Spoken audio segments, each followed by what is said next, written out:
Little known fact, one of the first people to claim the bishops of Rome are the successors of Peter is Stephen I, Bishop of Rome in 254 to 257 AD. This was about 250 years after the time of Christ. And this claim was opposed by other bishops at the time, including Cyprian, the Bishop of Carthage. Cyprian wrote, "Stephen, who boasts of the place of his episcopate and contends that he holds the succession from Peter, on whom the foundations of the church were laid, urges and insists that he ought to be obeyed."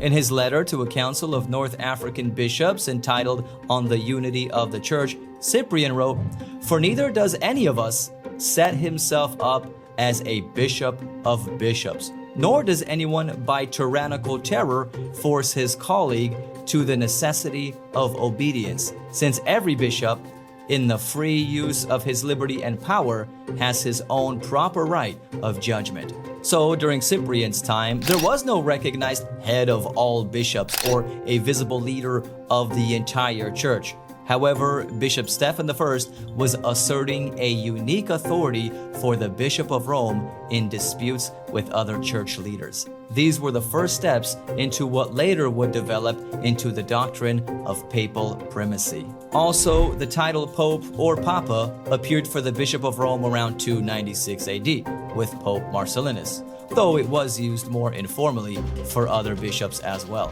It wasn't until the 6th century under Pope Gregory I that Papa or Pope began to be used predominantly for the Bishop of Rome in the Western Church. By the 11th century, under Pope Gregory VII, the title was formally restricted to the Bishop of Rome, marking it as unique to the papal office. Finally, in 1870, the First Vatican Council declared the Roman Pontiff is the successor of Blessed Peter, Prince of Apostles, and is the true vicar of Christ and head of the whole church. So you see, there was no unbroken line of succession of popes from Peter to the present day. History and scripture do not support that. Peter is not the rock the church was built upon. Jesus is. Learn more by clicking on the link at the bottom of the screen to watch the full video entitled, "If This Secret Gets Out, the Catholic Church is Ruined."